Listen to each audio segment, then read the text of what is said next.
Good evening. My name is Julie Mom Jules Marshall, and this is some of my story and why. So, I'm 36 years sober as of 2025, the beginning of this year. I go, of course, 1 year more. But, and don't mind the grinding in the background. That's my LGD having at the bone. He has a tendency to get that way when I just talk randomly at myself, but I'm not really talking to myself, I'm talking to you. Could you give it a rest? Pretty please? I'd greatly appreciate it. I'm trying to talk here. No, of course not. Thank you. I love you. So, anyways, I have 36 years off methamphetamines, crystal to be exact, the purity of the sort, you want to call it that. Uh, and 25 years sobriety, and a year caffeine free, a year and a month now. My life has changed in a cycle of time, and dramatically at that, I'd say, even in a short amount of time. Um, because 25 years is a long time, but it doesn't feel that long. Especially when, 4 years prior, your dad's dying and you're parked in front of a liquor store and it's staring you baldly in the face for a month. It's. I live in a 25-foot RV.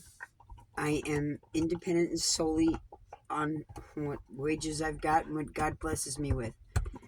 Um, so, really, dude, I'm sure they hear it profusely, and I really don't want to have to take two. Could you please give it a rest? Why? Okay, go ahead. Go on. Go on. Oh, what a tease. You're not going to stop, are you? Good grief. Yes, this is my world. This is my life. And it could be yours too. When I last, we'll say 27, 28 years ago, uh, not too long after my son was born, is when I really wanted to stop drinking. And it was not easy. I was an active drinker. I was married with kids. And we'd go out to the country club, country bar, dance hall, and I'd drink it up. I could drink with the best of them. I was putting it down, and I was as big as I am now. I was about 115 pounds. I wasn't smoking or doing anything else. So at that time, I was drinking. My partying days, the hard drugs, that was over. That was, over. And alcohol was acceptable. My dad was a functioning alcoholic who owned his own business. By the time it was done, it was 40 years, and that's neither here nor there. It's a story for another time. But it's something I learned, I grew up with. It was acceptable. But it wasn't acceptable. My emotions and whatnot was terrible. At that time, they didn't understand what autism in a woman was like. It was only studied and researched in men. So in 1968, when I was born, they didn't understand nothing. And when it reared its ugly head, well, it wasn't an ugly head, but in their eyes, when it reared its ugly head at the ripe old age of 5, and I became that rowdy, rambunctious child that, yes, I have to say it because it is part of my testimony.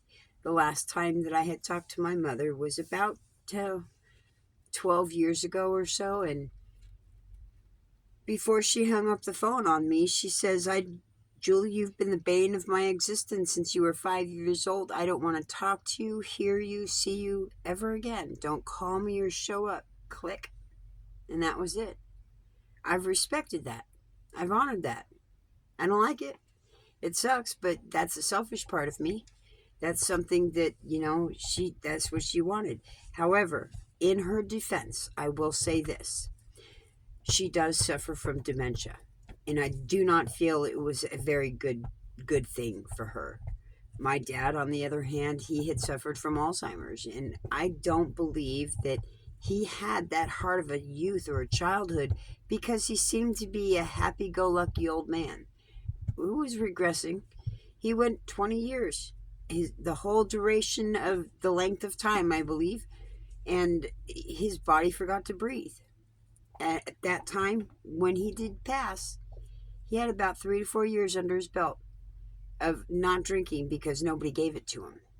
And he had forgotten by that time. His Alzheimer's had regressed so far that he had forgotten what it would be like to drink. It didn't matter so long as it wasn't routine or it wasn't given to him. So mine was a choice. I needed to. And it took me 3 years of going in and out of the AA meeting halls to get that. Poker chip after poker chip. I say it like that because it's a rainbow color. When you go in and out of the rooms, you know, if you go a year, you get a whole mess of chips, all different colors. I had enough going in and out of those rooms for so many years. I could play a game of poker with 4 people. It is what it is. Sometimes it takes us a long time to get it. Sometimes it takes a long time of torment to accept it.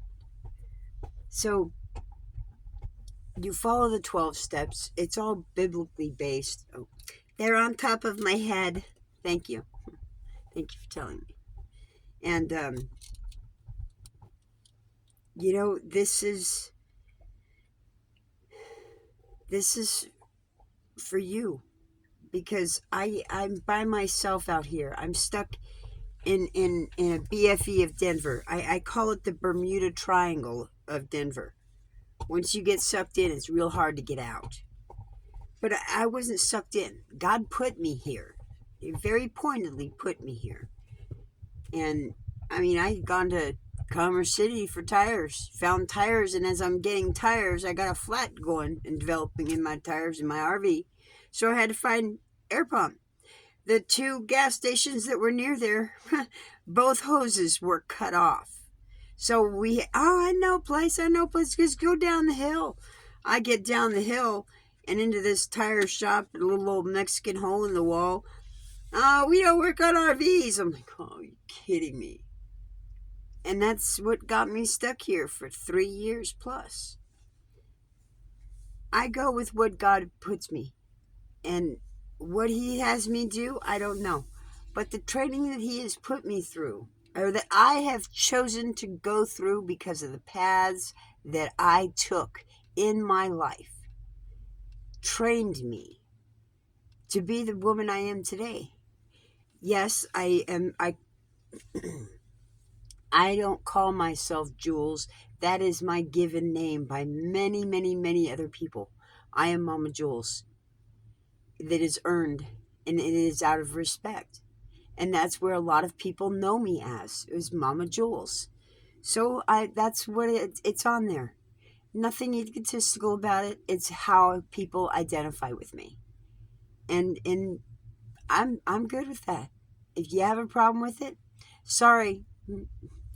You don't have to like it. You can leave. And as some people would say, don't let the door hit you where the good Lord split you. Never really said it before. Had to think about that one. But anyways, on with my mission. And because it is what it is, and the Lord said, do not be lukewarm, I will spit you out. Nobody likes warm coffee. It's either going to be cold or it's going to be hot. Warm coffee, not so much. I don't drink coffee anymore, so it don't matter. But that holds true. Let's go with beer. You ever pick up a warm beer? Yeah, I know, huh? Oh, fucking. Now, see, that's what I'm talking about. Our past is what our past is. We got to make a choice to be better. My language, and on these videos, on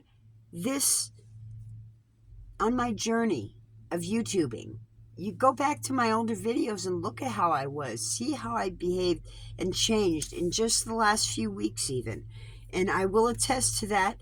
A lot of that has to do with the certain individuals that I've been watching on YouTube, because I don't plug into the media. I'm not. So there's that. This is it for me, my phone. So my mission is step 12. Having had a spiritual awakening as a result of these steps, we tried to carry this message to others and to practice these principles in all our affairs.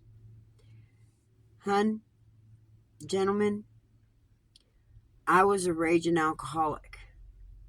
I was hitting steel I-beams outside, or actually it's wooden I-beams outside the bar in order not to deck the lady's face that was bald-faced kissing my husband at the time, and they were going to 86 me out of my own bar when I was bouncer assistant. Yeah, I've been there. I've done that. Okay, so, we all have a story. But as for part of my story and a proper introduction as to who I am, because hopefully more of you are going to be getting this, I do want to share this with everybody. And it's not for popularity votes. It's for y'all. Because I've been stuck here with no one outside of God. And not a few people, and even then, it's a hit or miss. It's an acquaintances. This is a very Catholic town. Very Catholic town. So, myself, as a believer and follower of Jesus Christ, the risen Jesus Christ, not strung up on a cross still, hanging there. That's not what I do. That's not who I am.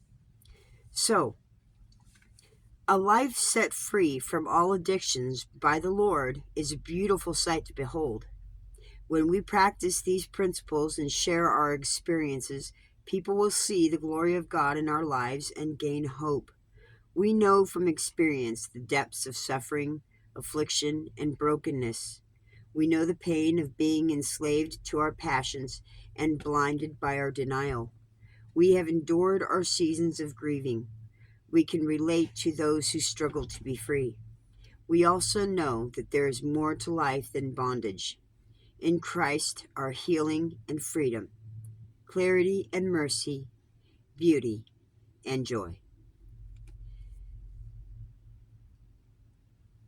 Isaiah 61, verses 1 through 3. The Spirit of the Sovereign Lord is upon me, for the Lord has anointed me to bring good news to the poor. He has sent me to comfort the brokenhearted and to proclaim that captives will be released and the prisoners will be freed. He has sent me to tell those who mourn that the time of the Lord's favor has come, and with it the day of God's anger against their enemies.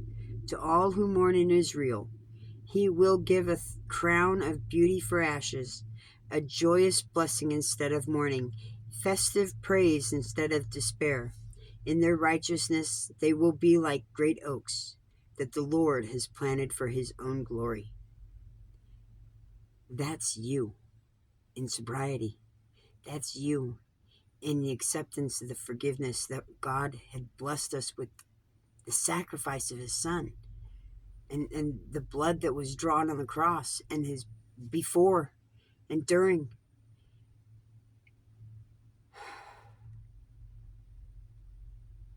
You can have this, and you can do it, and God can do it miraculously. He can do it in an instant.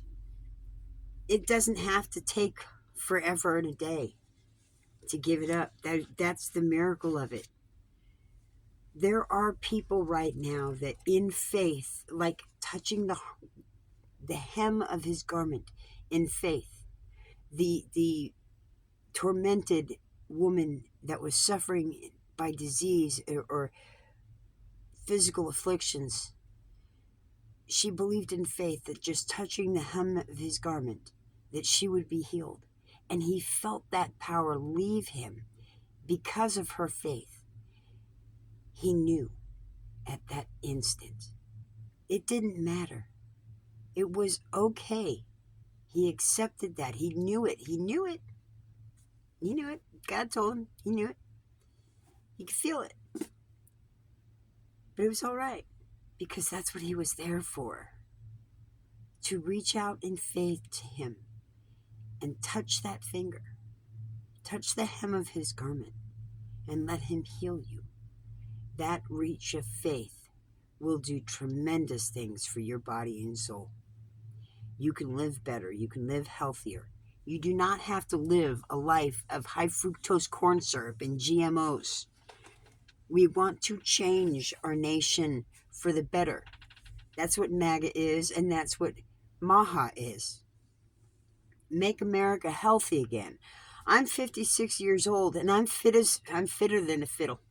I can't nearly sing as pretty as a fiddle. I'm a little bit out of tune. But that's okay. God's working on me. You know that jewels don't just happen overnight. It takes time and pressure and fire and heat to compress that jewel to whatever color it's going to be. I don't know. Mine is. I can't see it. But y'all can. And a lot of people do. And I'm okay with that. Sometimes I don't necessarily feel it. But that's me. That's my humility. That's my insecurities. That's my humbleness. My mission is to share this with y'all. When Jesus came to earth, he had a mission, which was expressed in these words. The Spirit of the Sovereign Lord is upon me, for the Lord has anointed me to bring good news to the poor. He has sent me to comfort the brokenhearted and proclaim that captives will be released and prisoners will be set free. And he has sent me to tell those who mourn that the time of the Lord's favor has come. To all who mourn, he will give a crown of beauty for ashes, a joyous blessing instead of mourning, and festive praise instead of despair. This mission has been passed on to us. Some people talk about preaching the gospel, but may alienate those who need the good news the most. We are in a unique position to share our experiences, our strengths, and our hope in a way that broken people can understand and receive it. Almost everybody out there right now is suffering from some sort of addiction, pain, abuse. All of it is tied in with sin. All of it is tied in with death. And some of you believers are still in it as well. I joked about a video. It's not a joke. It's for real. It is a for real fact. You look at your calendar. Anywhere that you have, on your phone, on your refrigerator, on your wall, your office, go look at that calendar. And you tell me what the first block is that's on that page. The first letter in the first block of that little rectangular thing. And you tell me what that day is. It's not Monday. It's Sunday. And you go 7 days out. What makes that? That last day of the week. What makes that? Saturday. That's the Sabbath, y'all. We have been duped and programmed to believe the enemy's lies because of our stinking thinking, even as believers. And we are not following what we need to be following. His greatest commandment is keep the Sabbath holy. For that is my day. That is what he did, and we are to follow him. So really, we've got to change this insanity. We've got to stop it. And the only and best way to do it, the only way to do it, is by accepting the forgiveness that he has given us and start celebrating and praising the Sabbath when it's supposed to be. Friday night to Saturday night. That's the Sabbath. That's when we need to keep it holy. The mission is to get us back in with God and in our sobriety and in our holiness through him and his grace and our hope and faith. That's what we have. That's what we're to share. because there are a lot of people out there suffering, and we don't need to let it stay that way. There are a lot of people on the streets out here that are suffering every single day. And they're seeing and they're learning. I've been living it in demonstration because that's what God did. He put me here. And I wouldn't change it. There's a lot of change that has happened. And a lot of it behind the scenes, and a lot of it gotten away with. It happens. That's okay. Sorry, I'm slightly distracted with somebody having parked outside. And in this weather, I don't necessarily trust them. I forgot to mention, it's 9 degrees outside, y'all. So be safe, be warm. Hopefully be sober. But if not, think about it. Join us. It's great to have a life. It's great to have a life in Christ. It really is. We can have a lot of fun. We don't need to be sober or messed up to do that. So, anyways, I'm going to wrap this up, y'all. Oh, and by the way, well,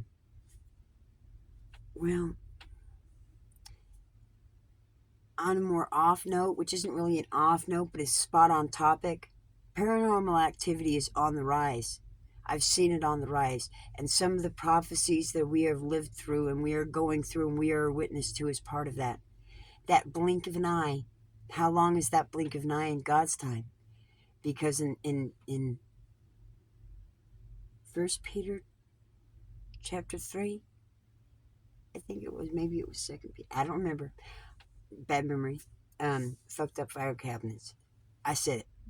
It is never made for children because I want the comments, y'all. I need the comments. But where was I? Oh, yeah. Days is 1,000 years, and 1,000 years is as a day.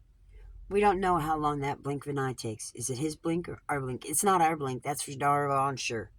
It's not our blink, which means we're living in his blink. And how long that is, we don't know. But in that time frame, he says that the dead will rise first, and then the living will be taken up. There's nothing for us to fear. There's a lot for them to fear.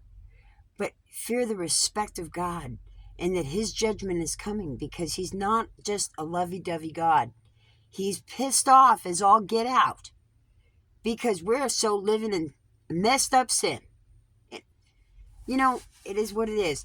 We're living a fucked up world, y'all, and we've made it that way. It's time to take it back to God. It's time to get right with him. And you got to do it. If you don't, we're all screwed. No, y'all are screwed. I'm good. I know where I'm going.